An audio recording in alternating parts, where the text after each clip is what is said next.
돌아가는 오늘 우리의 예배 되게 하여 주시옵소서. 감사드리며 예수님의 이름으로 기도드립니다. 할렐루야. 아멘.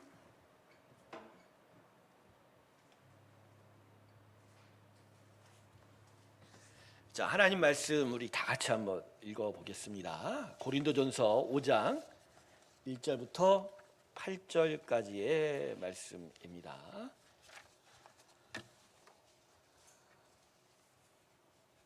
고린도전서 5장 1절부터 8절까지의 말씀입니다. 자, 제가 봉독하겠습니다. 너희 중에 심지어 음행이 있다함을 들으니 그런 음행은 이방인 중에서도 없는 것이라. 누가 그 아버지의 아내를 취하였다 하는도다. 그리하고도 너희가 오히려 교만하여져서 어찌하여 통한이 여기지 아니하고 그 일 행한 자를 너희 중에서 쫓아내지 아니하였느냐. 내가 실로 몸으로는 떠나 있으나 영으로는 함께 있어서 거기 있는 것 같이 이런 일 행한 자를 이미 판단하였노라. 주 예수의 이름으로 너희가 내 영과 함께 모여서 우리 주 예수의 능력으로 이런 자를 사탄에게 내주었으니 이는 육신은 멸하고 영은 주 예수의 날에 구원을 받게 하려 함이라. 너희가 자랑하는 것이 옳지 아니하도다. 적은 누룩이 온 덩어리에 퍼지는 것을 알지 못하느냐. 너희는 누룩 없는 자인데 새 덩어리가 되기 위하여 묵은 누룩을 내버리라. 우리의 유월절 양 곧 그리스도께서 희생되셨느니라. 이러므로 우리가 명절을 지키되 묵은 누룩으로도 말고 악하고 악에 찬 누룩으로도 말고 누룩이 없이 오직 순전함과 진실함의 떡으로 하자. 아멘. 오늘 예배 전에 우리 권사님들께서 요 앞 사거리에서 전도를 하기 또 시작하셨습니다. 이제 가을이 되시니까 또 하려고 하시는 것 같은데 참 감사한 마음입니다. 하나님의 은혜에 감사하면서 복음을 전한다라는 것. 복음 전하는 마음에는 기쁨이 가득할 줄로 믿습니다. 건강이 어쩔지 걱정하면서 또 기도합니다. 우리 권사님 건강도 살피시면서 또 귀한 전도의 열매들이 이루어지기를 원합니다. 나가기 전에 함께 기도했는데 단 한 명이라도 그죠? 예수님 앞으로 다시 온다면 그 얼마나 하나님의 기쁨이 되는가. 그런 것 같아요. 우리의 신앙의 결국 아주 중요한 초점은 우리가 하나님의 기쁨이 되는 거. 할렐루야. 오늘 마지막 찬양 때 내가 원하는 한 가지 나 주님의 기쁨 되기 원하네. 할렐루야. 오늘 그 귀한 믿음의 마음으로 주 앞에 달려가기를 주님의 이름으로 축원합니다. 고린도 교회에서 문제 일어난 여러 문제 중에 첫 번째 문제는 분쟁이었습니다. 그래서 고린도전서 1장부터 4장에 걸쳐서 사도 바울은 고린도 교회의 이 분쟁의 문제를 다루면서 여러 영적 교훈들을 던져 주었죠. 이제 두 번째 문제를 이제 다루고 있습니다. 두 번째 문제는 성적 타락의 문제였어요. 이제 고린도전서 5장 한 장을 통틀어 고린도 교회에서 일어난 이 부도덕한 성적 문제를 이제 바울이 다루기 시작합니다. 당시에 고린도는 번창한 항구 도시였습니다. 여러분 고린도가 어디에 위치한지 아시죠? 이 그리스, 지금의 그리스의 남쪽 지방이에요. 아테네하고 별로 멀지 않은 항구 도시입니다. 고린도는 당시에 번창한 항구 도시였어요. 로마 제국 안에 번창한 항구 도시가 여러 곳 있었는데 그 중에서 더 유명한 데가 바로 고린도였어요. 그러다 보니까 이 성유의를 즐기는, 제가 아주 고상한 단어를 썼지만 그죠? 성유의를 즐기는 자가 많았다고 합니다. 거칠고 오랜 항해 끝에 억눌린 욕구를 풀어내고자 하는 남성들, 또 많은 사람들이 모이다 보니까 이 성유의 사창가들이나 그런 창녀촌들이, 집창촌들이 꽤 많았던 것 같아요. 그래서 고린도 성도들 중에는 예수 믿기 이전에 이런 고린도의 번창한 항구도시 분야에 쓸려 이런 성적 타락을 경험했던 자들이 꽤 많았던 것 같아요. 하지만 대부분은 예수를 믿음으로써 옛 삶을 던져버리고 새롭고 하나님의 거룩한 삶을 살아가고 있었을 것입니다. 근데 문제는 그들 중에 그렇죠? 아주 소수의 사람이 여전히 옛 사람, 그 옛죄에서 벗어나지 못하고 있었다는 거예요. 더더군다나 좀 더 심각한 문제는 이들 중에 예수의 복음을 마치 방종으로 여겨서 그 자유를, 그래서 마음껏 성적 타락을 행하는 자들도 있었다라는 거죠. 바울은 이러한 고린도 교회의 성적 타락 소식을 듣고 매우 분노하게 됩니다. 왜 그럴까요? 어떻게 하나님의 거룩한 형상으로 변해가는 그런 성도들이 모인 교회에서 이런 어떤 성적 타락의 문제가 여전히 발생하고 있느냐. 그런데 바울이 듣던 소식 중에서 아주 더 심각한 소식이 있어요. 아주 바울의 마음이 찢어지는 듯한 소식이, 특히 본문 1절에 기록되어 있죠. 본문 1절 하반절에 보면 이렇게 바울이 쓰죠. 누가 그 아버지의 아내를 취하였다 하는도다. 성적 타락이 얼마나 심각했으면 창녀촌에 가서, 집장촌에 가서 성적주의를 즐기는 정도가 아니라 완전히 타락해버려서 아버지의 아내. 여러분, 이거를 이렇게 쓴 표현은 친모가 아니고요, 아버지의 어떤 애인, 또 첩, 계모였다라고도 신학자들은 보고 있는데, 어떤 고린도 성도가 계모와 성관계, 한두 번의 실수가 아니라 계속적인 불륜관계를 지속했다라는 거예요. 그 소식을 듣고 사도 바울이 펄펄 뛰는 거예요. 오늘 본문을 보십시오. 1절에 중간에 사도 바울이 이렇게 얘기해요. 이런 음행은 이방인 중에서도 없는 것이라. 야, 세상 사람들도 이 정도까지는 안 해. 이런 얘기예요. 이 정도까지는 안 해. 이건 너무 심각한 거 아니니? 근데 어떻게 이런 일이 교회 안에서 예수를 믿는다라고 하는 사람들 가운데 벌어질 수 있겠느냐? 바울은 아주 분노할 수밖에 없었던 거죠. 그런데 바울의 마음을 더 아프게 한 건 이 범죄한 영혼 때문만이 아니에요. 교회 때문인 거죠. 이런 심각한 성적 타락이 교회 안에서 벌어지고 진행이 되고 있는데, 또 그 사실을 많은 사람들이 알고 있음에도 교회가 이걸 제대로 처리하지 못했다는 거예요. 자, 본문 2절 볼까요? 우리 함께 읽어볼까요? 시작. 그리하고도 너희가 오히려 교만하여져서 어찌하여 통한이 여기지 아니하고 그 일 행한 자를 너희 중에서 쫓아내지 아니하였느냐. 자, 이게 무슨 얘기예요? 왜 그런 자를 안 쫓아내니? 그 범죄한 영혼을 쫓아내야지 라고 하는 거예요. 자, 근데 여러분, 여기에 사도 바울의 두 가지 이 관점이 들어가 있어요. 먼저 교만하다고 이야기하죠. 너희가 오히려 교만하여졌다. 이 배경을 좀 살펴봐야 되는데, 아마도 이 근친상간의 범죄를 저지른 영혼이 나름 어떤 세상적인 지위와 권세가 좀 있었나 봐요. 그러다 보니까 교회의 리더십들이 이 사람을 놓치기가 아쉬웠다라고 분석하는 신학자들이. 그래서 이 범죄한 자의 소식을 듣고, 음행의 소식을 듣고 많은 성도들이 교회 안에서 목소리를 높여가는 거죠. 왜 저렇게 할 수 있냐? 쫓아내라 했는데, 교회 지도들이 오히려 이 비판하는 목소리에 대해서 이렇게 얘기한 거예요. 당신이나 잘해, 그죠? 너는 얼마나 깨끗한데 그런 소리를 하냐, 이렇게 얘기해요. 우리가 이런 일이 벌어질 때 진짜로 어려운 일이 무슨 일이죠? 너나 잘해, 그죠? 누가 우리한테 뭐라 그러면 항상 우리 마음 속에 깊은 곳에 뭐가 올라와요? 너나 잘해, 너나 잘해, 그죠? 그러니까 뭐예요? 지금 교만한 거죠, 그죠? 어떤 범죄함 앞에 부끄러워할 줄 알고, 그죠? 정말 자기 자신을 회개할 줄 아는, 되돌이킬 수 있는 그런 마음이 있어야 되는데, 오히려 교회 지도자들이 그 사람을 위에 변호하면서, 그죠? 한 영혼에 대한 하나님의 구원의 이런 이야기가 아니라 너나 잘해 이렇게 이야기하면, 그죠? 이런 태도는 바로 영적 교만이라는 거죠. 그러니까 고린도 교회가 지금 교만하다는 거예요. 그러니까 고린도 교회 전체의 문제, 영적의 가장 기본적인 문제가 뭐냐고요? 교만인 거예요. 교만인 거예요. 두 번째로는 영적 불감증입니다. 그 2절에 보면 어찌하여 통한이 여기지 아니하냐 이렇게 얘기하죠. 여러분, 고린도 교회는 이러한 일 앞에 영적 민감함이 없어져 버린 것, 아주 둔감해 버린 것. 뭐 교회 곳곳마다 이런 성적 타락이 벌어져도 대부분의 사람들이나 교회 리더자들 뭐 그런 일이 벌어질 수 있지라고. 태연한 척, 별거 아닌 척 그렇게 생각했다라는 거예요. 하나님의 교회는 하나님의 거룩함을 따르고 쫓아야 되죠.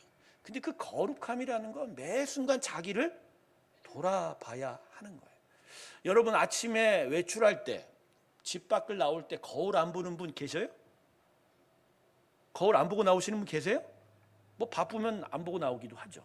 아주 급하게 그냥 집 밖에 살짝 갔다 올 때는 거울 안 봐요. 그렇지만 적어도 진짜 오랜 시간 또 약속이 있어서 나가면 거울을 보게 되죠. 그럴 때 거울을 보면서 뭘 살펴요?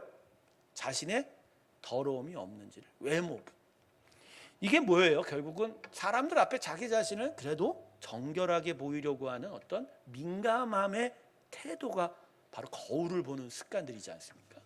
근데 똑같이 영적인 문제도 마찬가지거든요. 하나님의 그 거룩함을 하나님의 말씀과 은혜 앞에서 자꾸만 더 되돌아보고 자기 자신을 살피고 민감하게 내가 이 부분이 못됐나, 이 부분이 잘못됐나, 이것들을 살펴야 되는데 고린도 교회 성도들은 지금 그러고 있냐 없냐? 안 하고 있다라는 거예요. 안 하고. 그러니까 고린도 교회가 이게 얼마나 문제 있는 교회냐면 도대체가 하나님을 제대로 추구하는 게 너무 없어요. 고린도전서의 분량이요, 마가복음 분량하고 똑같아요. 여러분, 서신이 복음서의 분량과 똑같다라는 얘기.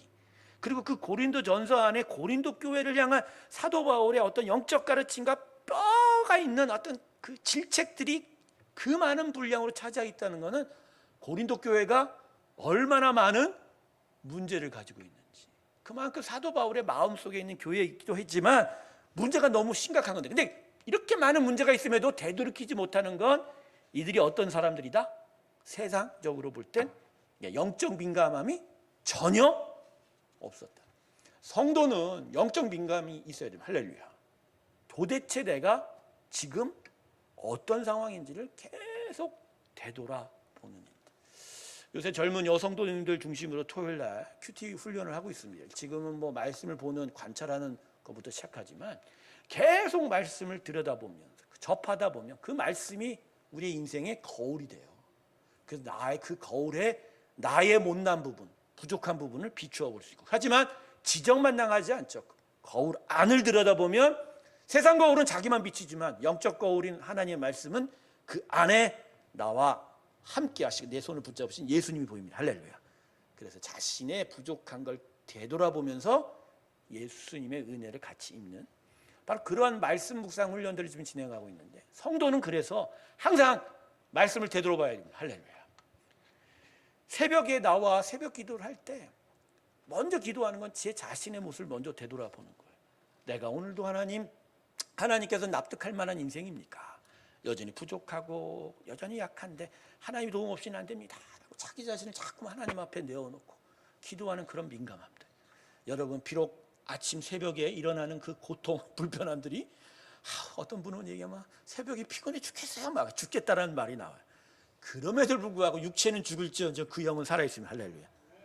그게 하나님이 우리 안에 주는 은혜의 일들이라는 거죠. 고린도 교회는 영적 가치에 민감하지 못해서 아주 둔감해요. 대신 세상적 가치에 민감한, 크고 권력이 높고 또 센 그런 것들을 쫓아보니까 하나님의 거룩한 사람들이냐, 하나님으로 은혜로 내가 세상에 구별된 사람인가를 제대로 살펴보지 못했다라는 거죠. 자, 이제 고린도 교회에 벌어진 일들이 이런 일들이었었어요. 아마도 많은 일들이 있었는데 대표적인 것들만 사도 바울이 지금 언급을 하면서 고린도 교회의 영적, 성적 타락의 문제를 다루고 있는데, 자, 그러면 바울은 이러한 성적 타락과 이 영적 교만에 대해서 어떠한 가르침을 주고 있을까요? 이 문제에 대한 바울의 처방은 극약 처방입니다. 무슨 처방이라고요? 극약. 극약이 뭐예요? 잘못 먹었단 죽을 수도 있다. 그런데 그런 약을 쓸 수밖에 없는 심각한 것이다, 이렇게 이야기하고 있죠. 오늘 본문을 보면 사도 바울은 범죄한 이 성도를 결국은 교회 안에서 어떻게 하라고요? 출교해라. 내어 쫓아라, 이렇게 얘기해요. 2절 마지막 하반절 보세요. 뭐라고? 그 일 행한 자를 너희 중에서 쫓아내지 아니하였느냐. 교회가 행할 수 있는 권징이라는 게 있습니다. 성도들의 여러 행위와 신앙적인 잘못에 대해서 권면을 하고 또 징계를 하는 여러 가지 것들이 있어요. 근데 그 징계 절차도 마태복음을 보면 개인적으로 가서 권면하고 여러 가지 단계를 거치지만 여러 일들이 있는데 그 중에 가장 센 게 뭐냐면 출교입니다. 출교. 교회 오지 못하게 만든. 그러니까 예배를 참석 못하는. 예배 참석을 아예 못해. 뭐 성도들끼리 서로 만나는 걸 어떻게 관여하겠습니까? 중요한 건 뭐에 참석하지 못한다? 예배 참석을 그만. 그러니까 예배 참석을 그만다는 건 무슨 얘기예요? 이 사람은 우리와 같은 하나님을 섬기는 그런 같은 믿음 안에 있지 않다라고 하는 선언인 거예요. 이거 진짜 큰 일이죠. 매우 단호하고 무거운 조치를 사도 바울이 고린도 교회 성도들에게 요청했습니다. 그런데 우리가 이러한 권징, 이 출교 조치를 보면서 생각해 볼 건 바울이 지금 이 범죄인을 쫓아내는 것을 심판 차원에서 하지 않았다는 거예요. 심판이 아니라 뭐라고요? 징계. 그래서 권징, 권하여 징계를 준다라는 그런 한자를 쓰는 거예요. 심판이 아니라 뭐라고요? 징계. 그래서 본문 5절 보세요. 본문 5절 보면 바울은 그를 출교시키는 것의 의미를 이렇게 기록합니다. 이런 자를 사탄에게 내 주었으니 이는 육신은 멸하고 영은 주 예수의 날에 구원을 받게 하려 합니다. 같은 믿음의 공동체에 있기는 그 육신의 죄가 너무 심해서 오히려 우리 공동체에 영향을 미칠까 해서 출교하지만 즉 세상에 던져주지만 그럼에도 불구하고 이 조치를 통해서 일어날 어떤 기대가 뭐냐면 그 영혼이 다시 회개하기를, 다시 되돌아오기를. 그래서 마지막 날에 하나님 앞에 섰을 때 오히려 용서받은 하나님의 성도로 서기를 원한다. 할렐루야. 그러니까 극약 처방인 거예요. 잘못 쓰면 아주 영영 못 볼 수 있는 그런 어려운 조치지만 그럼에도 불구하고 이렇게 해서라도 약이 되게 징계를 통해서 회복되게 만드는 그런 의미가 있다. 하나님의 은혜는요, 성도 여러분, 그래서요 징계와 채찍을 제외하지 않는다는 거예요. 오늘 마음에 기억하시길 주님의 이름으로 축원합니다. 하나님의 은혜가 우리를 향하여 들어올 때 그 은혜의 방식들이 징계와 채찍질을 제외하지 않는 거예요. 오히려 최후의 마지막 날에 있어서의 구원의 완성을 위해서라면 매도 때리는 방식이 하나님의 은혜입니다. 할렐루야. 그러니까 이스라엘 백성이 대표적으로 이스라엘 백성이 가나안 땅을 잃어버리고 70년 동안 바벨론 땅으로 포로로 끌려간 것. 그건 심판이 아니라 뭐라고요? 하나님의 징계다. 사실 사람은요 은혜라는 단어에 어떤 감정을 느끼냐면 아주 부드럽다, 아주 따뜻하다, 그죠? 엄청 포근하다라는 그런데 하나님은 은혜를 그러한 이미지로 우리에게 얘기하지 않으세요. 하나님은 은혜라는 것을 목적으로 생각하세요. 목적, 사랑의 진실성, 목적성에 초점을 맞춘 단어가 바로 하나님의 은혜. 여러분 한번 잘 생각해 보세요. 하나님이 우리를 사랑하는 방식이 뭐죠? 하나님이 이 세상에 당신의 사랑을 증거하는 방식이 뭐예요? 십자가잖아요. 십자가가 뭐죠? 예수가 그 위에서 죽었죠. 피가 철철 흐르죠. 구약의 백성들에게 하나님이 당신의 은혜를 베푼 방식이 뭐예요? 제사잖아요. 그 백성들이 제물을 가지고 와서 제사장 앞에서 제물을 자기가 죽여요. 제사장이 죽이지 않아요, 여러분. 구약율법 잘 봐야 돼요. 제사를 드리러 온 성도들이, 백성들이 제물의 머리 위에 손을 얹고 자신의 죄를 전가하고 자기가 양과 소의 숨통을 찔러 죽여요. 그리고 그 피를 다 받아낸 후에 그러고 나서 제사장이 그 고기를 시체를 가져다 껍질을 벗기고 온 제단에서 각든다고 그래요. 그래서 여러분 이스라엘의 제사장들은 부처입니다. 영어로 무슨 얘기예요? 도축업자예요.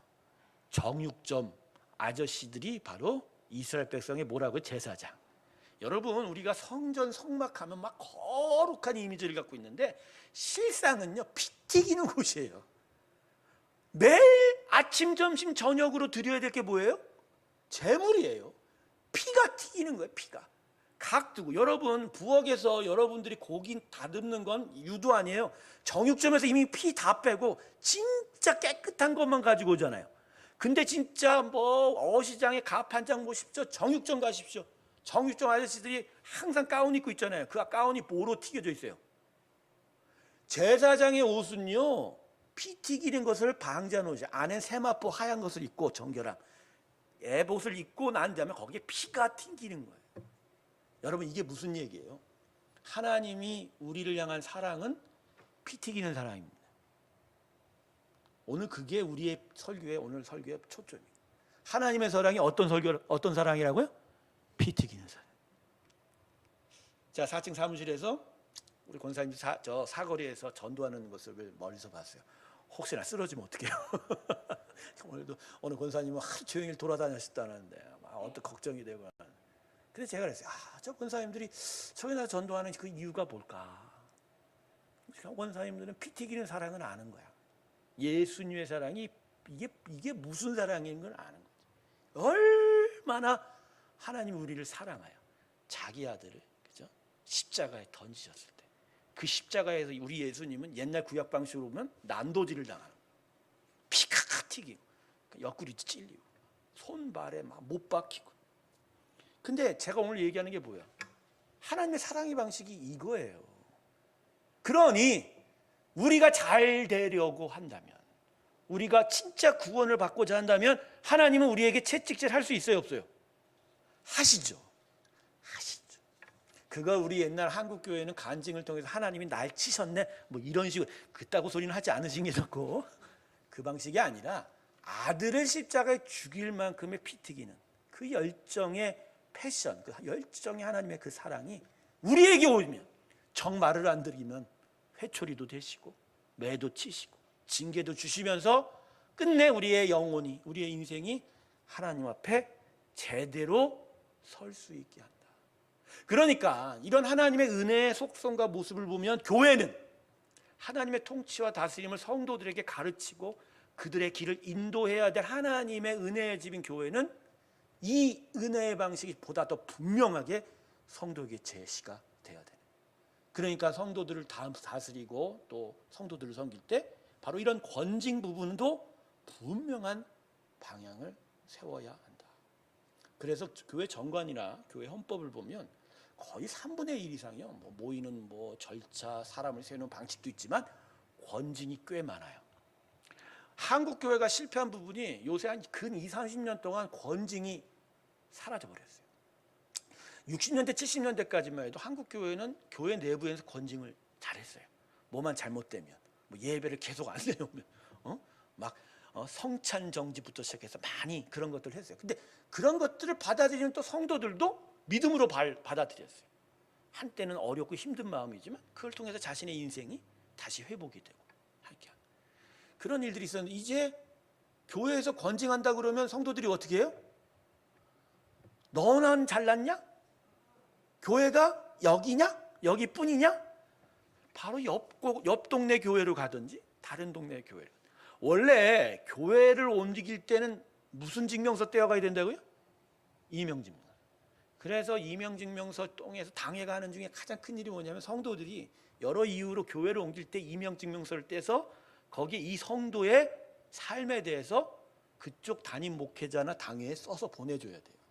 그래서 성도들이 서로 오고 갈 때 또 잘못된 또 이단 범죄하고 도망간 사람도 있을 수 있고, 그죠? 또 이단들도 옮겨갈 수가 있잖아요. 제가 한인 이민교회를 좀 섬기다 보니까 참 우스운 얘기를 들었어요. 이게 질서가, 공동체 질서가 없다 보니까, 그리고 성도들이 하도 이민을 갈 정도 되면 얼마나 이 돈에 대해서 좀 그럴 거예요. 그러니까 이민 생활 하다 보면 살 길이 막막하니까 돈 띄어먹고 도망가는 인생들이 꽤 많아요. 또 미국 땅이 넓기도 한데, 하여간 이쪽 교회에서 돈 띄어먹고 갑자기 어느 날 야밤 도주를 해버린 거야. 그래서 못 찾는데 갑자기 어느 교회 볼 일이 있어 가서 예배를 드렸는데 거기 성가대에 그 사람이 서 있는 거예요. 근데 이런 웃지 못할 일들이 꽤 많아. 서로 멱살 잡고 싸우는 일이 보통 많은데, 이런 것들을 방지하려면 뭘 써줘야 돼요? 이명증. 거기에는 이런 권징이 있는지에 대한 내용까지 다 들어가요. 그러니까 신천지가 활동을 할 수 있어요, 없어요? 없어요. 근데 뭐가 무너져서? 권징도 무너지고 또 성도들을 올바로 가르치는 그 방향들이 무너지다 보니까 교회 안에 오히려 성도 숫자가 줄어들까 봐, 더더욱 경제적 헌금 액수가 줄어들까 봐 겁나서 제대로 치료하지 못해. 이렇게 되면 고린도 교회하고 별반 다를 게 있어요, 없어요? 아까 제가 처소에 뭐라고 그랬죠? 이 계모와 근친상간한 자가 나름 지위와 권세가 있었을 거라고 추측하죠. 그래서 내보내지 않고 싶은 리더십들 때문에 그 안에 계속 눌러버튼 일들이 있는데, 이러한 경우들이 우리가 한국교회에서 성도들을 잃어버리고 또 그것 때문에 교세가 줄어들까 봐 어떻게 하지도 못하는 그 경우와 별반 다를 것이 있어요, 없어요? 없는 거죠. 그래서 교회가 참 중요해요. 그저 와서 예배를 드려주고 말씀도 가르쳐주는 정도의 차원이 아니고요. 교회는 우리의 믿음의 실상은 가장 분명한 터전입니다. 할렐루야. 우리가 일상을 통해서 믿음의 삶을 살지만 그럼에도 불구하고 우리는 교회라는 공동체를 이루어 각각의 삶들이 서로 모여 하나님의 나라를 이루어가는, 바로 교회가 제대로 된 권징과 참된 복음의 진리와 성도들을 온전히 다스릴 때 더더욱 성도들의 삶은 영적으로 건강해질 줄로 믿습니다. 그래서 사도 바울이 한 가지 말을 더 붙이고 있어요. 그게 뭐냐면 결국 교회 공동체의 거룩함을 어떻게 지키냐에 대한 가르침인 거예요. 그러니까 사도 바울은 그 범죄한 성도는 내쫓으면 돼. 그리고 자기가 회개하는 일들이 필요할 거야. 근데 더더욱 관심 있게 하는 건 뭐냐면, 그러면 고린도 교회의 지금 영적 건강은 도대체 뭐냐, 이게 관심이라는 거예요. 본문 6절과 8절 한번 보세요. 자, 6절과 8절을 딱 보고 보십시오. 지금 바울이 뭐에 대해서 이야기해요? 계속적으로 반복되는 단어가 뭐예요? 누룩이죠, 누룩. 자, 여러분, 이 누룩은 결국 어떤 뭐랄까 폭발적인 영향력을 미치는 어떤 효모와 같은 그런 일들을 이야기하는 거예요. 누룩이 뭐죠? 빵 부풀린 데 쓰는 효모와 같은 것이죠. 아주 작은 양인데도 불구하고 한번 발효가 되기 시작하면 빵 반죽 덩어리가, 그 달인이라는 그 생활의 달인이라는 프로그램 보면 빵 반죽 잘하는 사람들 이 다큐가 많이 나와요. 그러면 보면 잘 반죽하면 그 오븐에 집어넣으면 갑자기 요만한 빵이 갑자기 뻥뻥 붙어. 빵 중에 빵에 가장 크게 부푼 빵은 뭔 빵이에요? 공갈빵. 내가 이 얘기를 제가 왜 했죠? 죄라는 것이 이건 거예요. 엄청난 파괴력과 영향력을 갖추고 있는데, 비록 범죄한 자가 극소수라고 할지라도 이미 그들이 너희 공동체 안에 퍼뜨린 악영향은 실로 지대하다라는 거죠. 그러니 너희들 안에 지금 침투해 있는 누룩을 어떻게 알아? 긁어. 사도 바울은 고린도 교회가 이미 성적 타락의 영향력 밑에 있다고 간주한 거예요. 그게 은밀하게 진행되다가 워낙 많다 보니까 드러났다라고 판단하는 거예요. 여러분, 죄라는 건 그 시작이 은밀합니다. 절대로 드러내놓고 진행되지 않아요. 근데 어느 순간 그게 쌓이면 어떻게 돼요? 사람 눈에. 그래서 우리 눈에 죄가 튀어나오면 우리는 아주 작은 거네, 그런 생각 절대 하면 안 돼요. 우리 눈에 죄가 튀어나오는 그 순간 우리는 뭐라고요? 이미 저건 정도를 지나쳤구나요. 빙산이요, 수면 빛이 엄청 크다고 하죠. 그거예요. 죄라는 게 우리 눈에 보이는 튀어나온 부분 아주 작아도 그 밑에 엄청난 부분, 그래서 그 부분에 대한 영향력들을 교회 공동체나 개인의 영성도 마찬가지 긁어내야 되는 거예요. 이 누룩의 이야기는 출애굽기부터 나와요. 공동체를 향한, 믿음의 공동체를 향한, 구약 공동체를 향한 하나님의 어떤 명령이기도 해요. 유월절을 이어 무교절 절기가 한 7일 동안 진행이 되거든요. 그래서 총 유월절부터 무교절이 8일의 절기예요. 근데 3대 절기 중에 유월절 절기에만 특별히 하는 게 있어요. 그게 뭐냐면 집안에 있는 곳곳에 있는 곰팡이, 누룩을 긁어내라고. 근데 이걸 왜 긁어낼게요? 위생과 청결의 관점에서 그저 이스라엘 백성들의 어떤 장막 생활, 이동식 생활, 또 가나안 땅에 들어가서 정착을 하지만 곳곳마다 퍼진 그 곰팡이들이 퍼지면 그게 악성 피부병으로 변할 수 있어요. 그래서 그것들을 미연에 막아주고자 1년에 한 번 절기 때 그걸 긁어내라고 명령을 해요. 이거 아주 중요한 명령이거든요. 그러니까 이스라엘 백성들은 항상 6월절만 되면, 봄만 되면 그냥 꼬챙이 들고 집안에 곳곳에 있는 누룩 긁어냈다고 얘기하더라고요. 근데 이게 이스라엘 공동체에게는 영적인 교훈도 되는 거예요. 집안에 있는 누룩과 곰팡이를 긁어내듯이 너희의 공동체 안에 이 죄의 누룩이 있는지 없는지를 샅샅이 뒤져 긁어. 그래서 너희의 믿음의 공동체가 건강해져야 한다. 그래서요, 교회는요 가끔 이 누룩 긁어내기 작업을 해야 합니다. 누룩 긁어내기 작업. 9월 맞이해서 교회가 대청소를 한번 할 것 같아요. 우리가 교회를 세우면서 여러 가지 이쁘게 세웠지만 또 다듬고 할 부분도 있고. 근데 제가 대청소를 우리 운영위원회한테 부탁을 했을 때 마음속에 이것도 있었어요. 이렇게 정기적으로 청소하고 다듬는 육체의 습관이 결국 우리 안에 무슨 습관으로 정착이 된다? 영적 정결의 삶으로 전환이 된. 할렐루야. 교회 와서 여러분 대청소하는 거, 청소하는 거 아주 별거 아니라고 느끼지 마세요. 그러하듯이 믿음의 공동체와 우리의 영성도 긁어내고 깨끗게 하는 일들이 항상 필요한 것을 머리에. 그래서 여러분, 건강한 영성을 가진 교회는요 청소도 잘합니다. 할렐루야. 아멘이죠. 이제 우리 교회가 토요일부터 공동체 4개 공동체가 돌아가면서 청소를 하신다고 이렇게 얘기를 해줬는데, 청소 열심히 하시길 주님의 축원합니다. 특별히 저는 교육자론이 있어요. 제 자신에. 적어도 목회자는 청소를 무지 열심히 해야 된다. 청소 안 하는 교육자는 저하고는 목회 못합니다. 저는 그랬어요. 같이. 약간 제가 만났고 섬기던 교육자들한테. 그래서 정말 마음이 힘들죠. 근데 청소 열심히 해야 돼요. 저는 어떻게 보면 청소를 열심히 하는 사람들이 자신의 삶도 잘 정리하고 주변도 잘 정리하는 듯한 그런 경향이 있는 걸 다 그런 건 아니겠지만. 말씀을 마치겠습니다. 교회는 하나님의 은혜의 복음을 전하는 곳이기도 하지만 반대로 죄에 대해서도 심각하게 대처해야 합니다. 일상을 살다 보면, 저 죄가 만연한 세상에 살다 보면 허물을 묻힐 수밖에 없고, 또 살아가다 보면 실수 안 할 수밖에 없죠. 그럴 때 더더욱 교회가 그 실수와 허물들을 깨끗이 씻어주고 또 보호해주고 그 믿음을 건강하게 지켜줘야 될 사명과 책임이 있다는 거죠.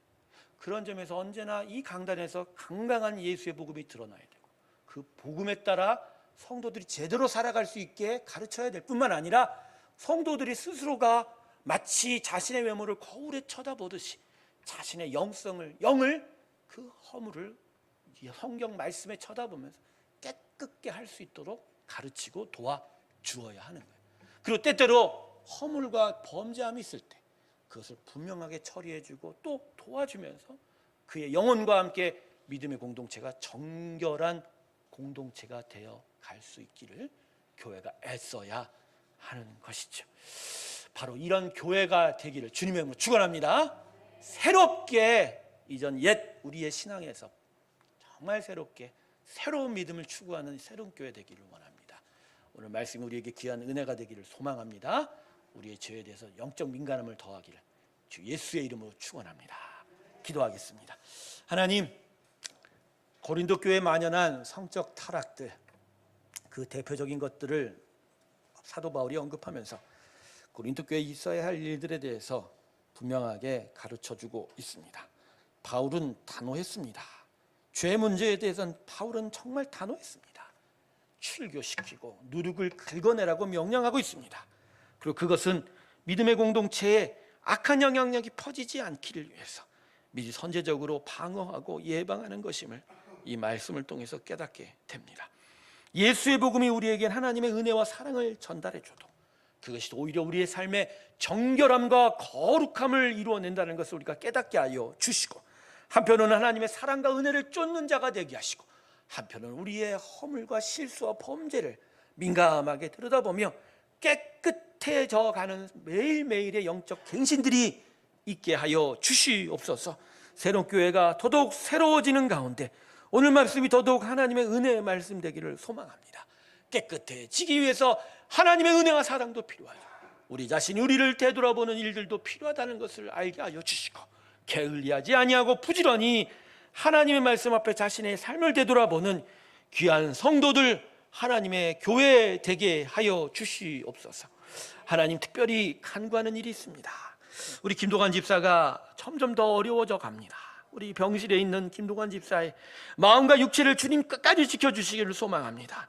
주의 치료의 은혜가 있기를 소망합니다. 주의 동행하심 있고 위로가 있기를 소망합니다.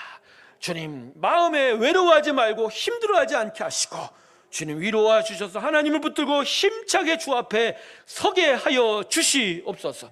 주의 나라가 그 병실 가운데 있게 하시고, 침상에 주의 치유의 은총이 임하게 하여 주셔서 나음을 입게 하여 주시옵소서. 그 가족들 하나님을 의지하고 믿음으로 주를 바라봅니다. 주여 함께하여 주시옵시고, 주의 은혜로 그들을 위로하여 주시옵소서. 하나님의 성도들을 축복하여 주시고, 계속적으로 일상의 삶에서 죄와 싸워 이기게 하시고, 하나님의 거룩한 형상으로서 믿음의 삶을 살아가는 귀한 일들이 있기를 소망합니다. 성령을 부어 주시고 말씀의 은총 가운데로 인도하여 주시옵시며, 기도와 예배 일들이 거듭거듭 이어질 수 있도록 그들의 마음 가운데 함께하여 주시옵소서. 지금은 우리 주 예수 그리스도의 은혜와 하나님 아버지의 놀라우신 사랑과 성령의 교통하심이 거룩하고 정결한 공동체와 믿음의 삶을 지키기 위하여 주님 앞에 더욱더 믿음으로 주 앞에 달려가기를 소망하는 하나님의 귀한 새로운 교회와 그들의 성도들의 심령 위에 그들의 모든 일상의 삶의 터전들마다 지금부터 영원토록 함께 하시기를 간절히 축원하옵나이다. 아멘.